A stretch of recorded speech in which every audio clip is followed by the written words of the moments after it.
नमस्कार दोस्तों। बीजेपी से भारत के प्रधानमंत्री बने नरेंद्र मोदी ने इजराइल और फिलिस्तीन युद्ध में इजराइल का खुल्लम खुल्ला साथ दिया और इसका खामियाजा भारत देश को भुगतना पड़ गया है।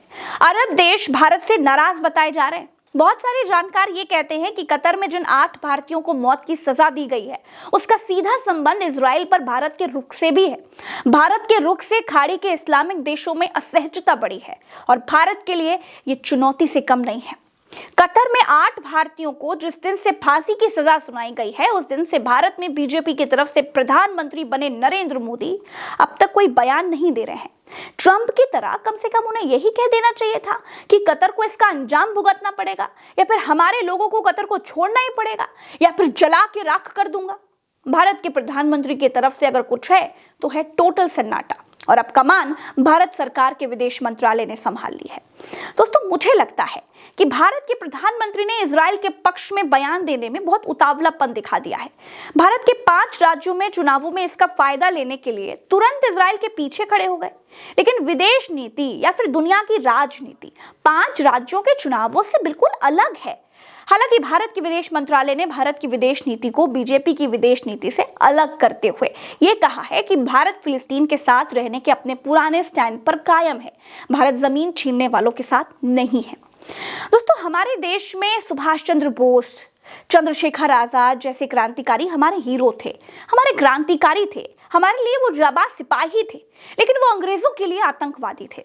जब हमारा देश शुरू से इजराइल फिलिस्तीन के मामले में बिल्कुल न्यूट्रल रहा है तो फिर केवल भारत में हिंदू मुसलमान वोटों के बंटवारे के लिए बीजेपी की आइडियोलॉजी से देश को चलाने की क्या जरूरत थी।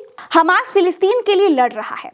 फिलिस्तीन तो हमास को आतंकी संगठन नहीं मानता, अमेरिका उसे आतंकी संगठन कहता है। तो ये जरूरी नहीं है कि जो अमेरिका माने वही भारत भी माने।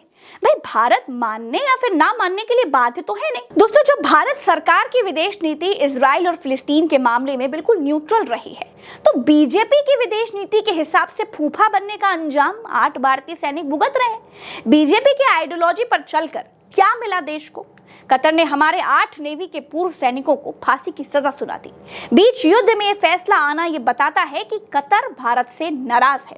वरना कहां कतर और कहां हम।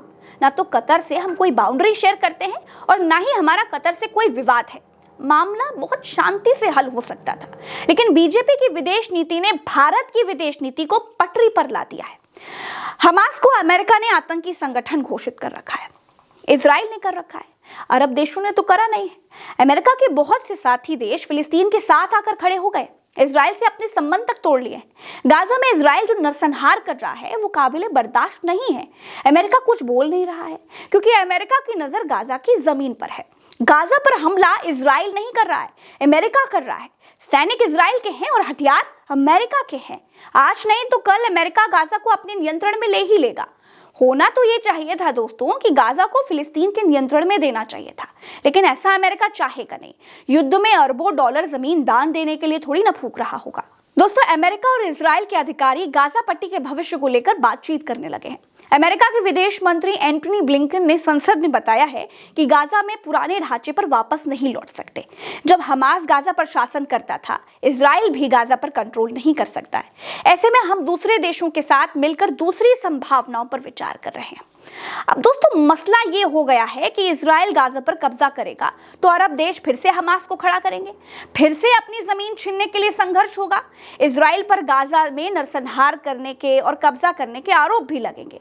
इसीलिए अमेरिका शांति स्थापित करने के नाम पर वहां पर कब्जा जमाएगा और ये अमेरिका की बहुत पुरानी फितरत रही है। तो मॉरल ऑफ द स्टोरी क्या है दोस्तों? इजराइल के पीछे खड़े होने पर बीजेपी से प्रधानमंत्री मोदी को क्या मिला? हाँ, पेगासस तो मिला, लेकिन पेगासस के अलावा क्या मिला? इजराइल के पीछे खड़े होने से बीजेपी के प्रधानमंत्री को नहीं, भारत की सरकार को अरब देशों की नाराजगी मिली, जिसका पहला नमूना कतर ने दिखाया है। इजराइल और फिलिस्तीन से हमारा न लेना 1 था न देना 2 था, लेकिन सिर्फ बीजेपी की आइडियोलॉजी को बढ़ावा देने के लिए हमने खाया पिया कुछ नहीं, सिर्फ बारे आने का गिलास तोड़ा है। चलते हैं। नमस्कार।